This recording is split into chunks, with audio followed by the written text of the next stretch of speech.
after that attempt that Saturday on Trump's life, there was a good deal of advocacy for Governor Burgum as the choice within Trump land.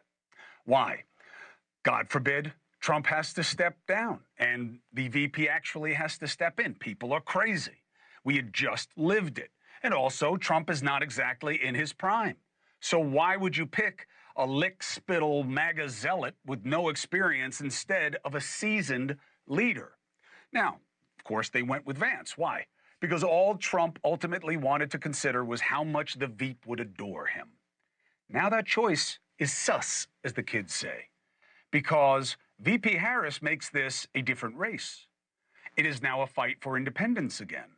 And women of all stripes will be activated, not by Harris as a choice, but Harris's choice of policies to discuss. Vance does nothing to expand Trump's reach, which is why we now see a dicey move on the right. They did not think they would be this successful in planting the seeds that the Democrats wanted Biden out. And that story was started by them, not the Democrats, okay? Why? Because they wanted to weaken Biden, but they wanted to keep him. That's who they wanted to run against. Now they're worried about what they started, especially with the latest poll that gives us a new snapshot. And that's all it is. It's just a look at now. The significant distaste for Trump, the ABT vote, anyone but Trump, has given Harris a bump from where Biden was. Why? Because those voters were relieved of worries that their choice might not make it. Now, you tell me what you think, but that reasoning that I just offered up has a hole in it for me. Why is that the case? Harris didn't seem to provide those same voters any comfort as VP, meaning I'm worried about Biden, but she's there, so okay. So why do they feel better now with Harris at the top of the ticket? I mean, I guess you could argue that, well, at least there's less uncertainty, Biden and his illness, we don't have that issue now. Whatever the thinking, the numbers are what they are. And Harris is also not tarnished with allegations of being corrupt the way Biden was with the Hunter laptop and the Burisma and the money noise.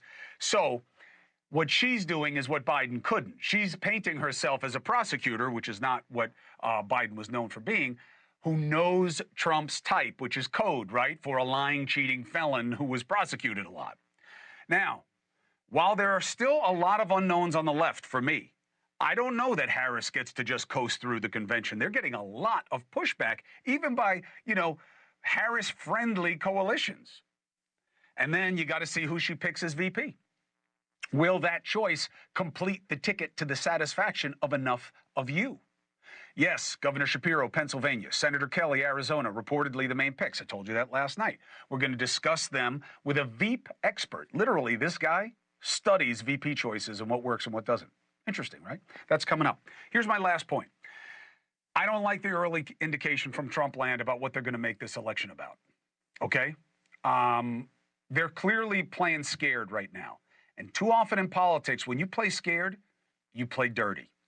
The internet is suddenly, but unsurprisingly, littered with two tropes. The first one, Harris's personal life.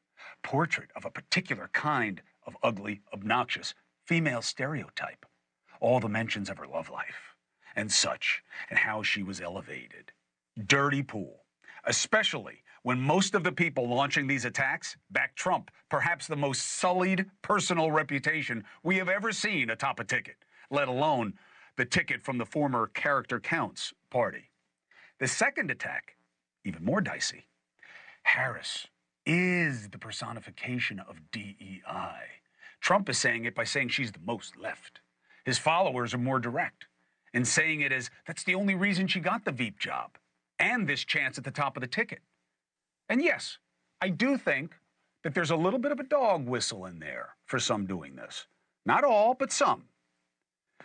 Look, many believe, I'll be more transparent. I believe, okay, you don't get President Trump in 2016 if you didn't have President Obama before him. To me, it was no coincidence that someone playing to white fright populism struck a chord after the first black president, okay? And that is why, now this is interesting, you're hearing more and more black men saying, be careful, Be careful how you frame attacks on Harris, or you will undo all your work of trying to convince minorities like me, as a black man, that you aren't as bad as I suspect you are. And also, the DEI, it's a dicey move. Hey, thank you for watching. Please go to newsnationnow.com, newsnationnow.com, and you can find News Nation on your television provider. And don't forget to click the red subscribe button down below. Then you will get more of News Nation's fact-driven coverage.